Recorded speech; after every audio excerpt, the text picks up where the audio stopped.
Well, listen, Andrew Gardner. I mean, you're the inventor of the polar pen. I'm so jealous. I mean, this pen you invented. I don't know why I couldn't have done that. And you're raising, you're always up to $60,000 on this.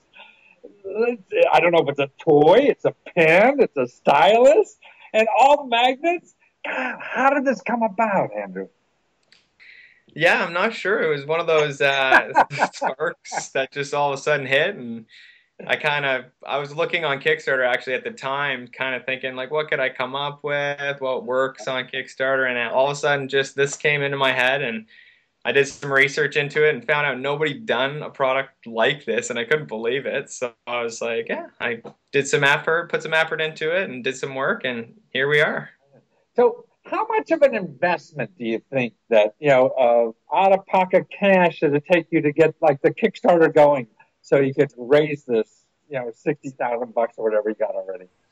Yeah, I would say, the majority of the costs are in time, the amount of time I've kind of put into it. I've been developing it for almost a year now.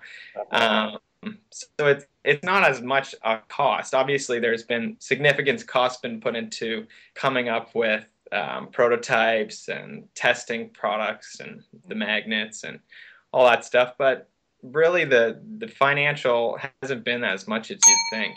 I say that's not the thing. It's just having the idea and refining your idea. I guess what you're saying that because this is a new product nobody had before, whatever. So, and it is something tangible. So you just had to make sure it all worked and you refine it. So that takes time, I guess, as an Exactly. inventor to do that.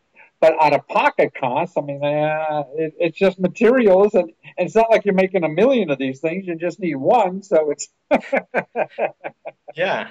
Yeah, I had about 10 kind of samples like that are actually working, functioning samples. ah, I see. And now the other thing too is how do you decide how much money? I mean, you were asking for $14,000, right?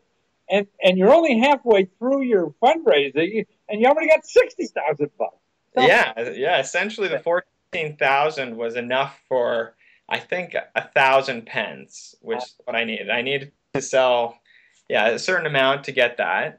And basically it was my minimum order. So I needed, the magnet company was saying, you well, I'm not going to ship your product unless you have an order this large and all these different, right. different areas. So I So put all my enough. numbers together that way to kind of figure out That what. was your minimum order. In other words, to get this manufactured in quantity that made sense, so you didn't have to make one at a time, right? You Yeah, needed like to manufacture 1,000, and 14 grand was that, right? hmm And so you put it on the site for 14 grand. And how long did it take you to get 14 grand? yeah, it was under 48 hours. We were at the 48 hours and you got your 14 grand.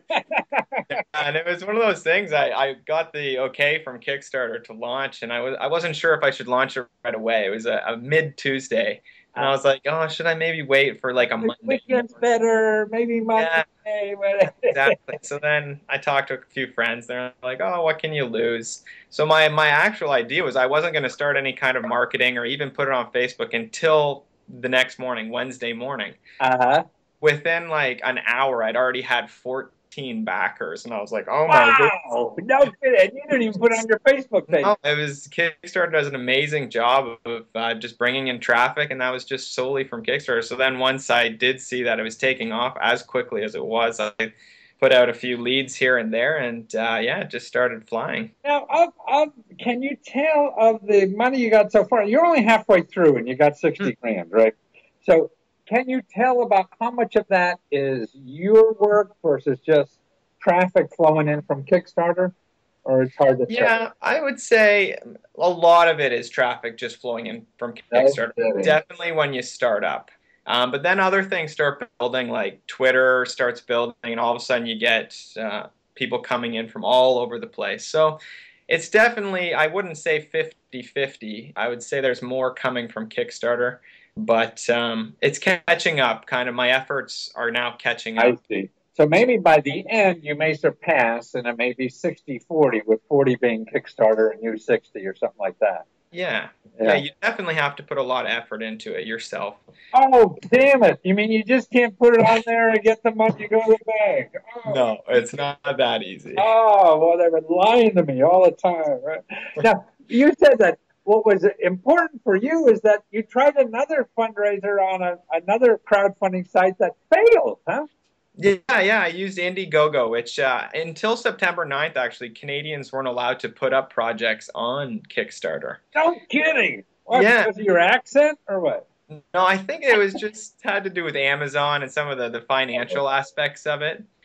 So yeah, just actually the day after, the day when I launched it, the day before they allowed Canadians to go on, So you're basically. the first Canadian on Kickstarter. I'm not the first, but I'm amongst the first. I believe I was the first Canadian Kickstarter to get funding, to get fully funded. Wow. Yeah. No kidding. Well, that's, see, that's a, you got to put that in your advertising there.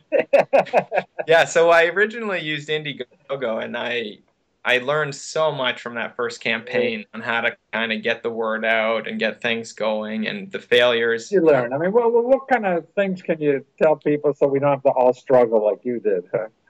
Well, the marketing end of it, it's Right. everything comes down to marketing in the end. If you work good, if you get your marketing going in the right direction at the right time, and you really have to push that first wave.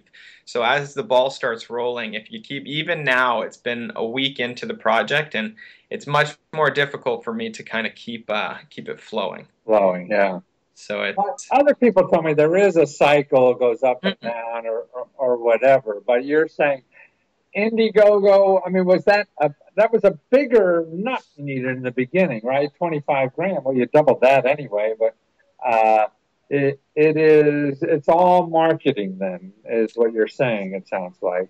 Yeah, and Kickstarter does a lot really well on its own marketing. So Indiegogo doesn't have quite that following, and it's not quite as artsy of a community. It's a bit more of a tech community. So the product that I was launching on it didn't quite have the appeal to the audience. You have to really pick the right crowdfunding source for the product that you're thinking of launching.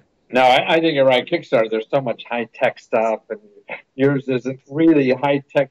It looks high tech. Yeah, It's low tech that looks high tech. yeah, that's kind of the idea. Yeah. But I could see it could appeal to high techy people. I'm really just having a stylus in there too. I mean, everybody's using a pad for something, and Yeah, yeah, you got to keep up with the times. If you stick to old tech like pens, you might just get left behind. So exactly. to make sure it was gonna work. But you got a pen, right? I mean, I'm sure it's funny that pen companies haven't started talking to you yet. Yeah, Yeah, it's a bit of an obscure product. I I don't I don't know if we're so targeting. far. I mean, it ain't gonna be like because now. I mean, you see, I mean, you know those pen companies are designing things of the yin yang every afternoon to try to get a new market. Every time I go in, there's 50,000 different things that do the same thing. Hmm. None that are as cool as this. That's a toy. Thank you. Yes.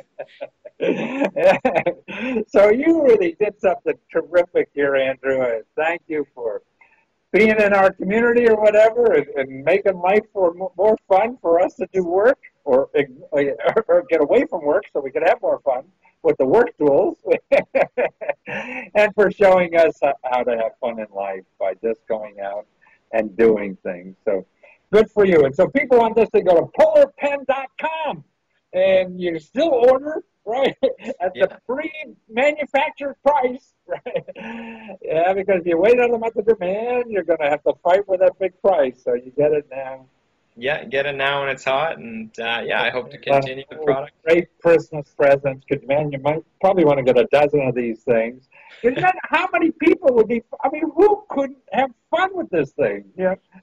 And, That's the idea. It cures writer's block, I say. right.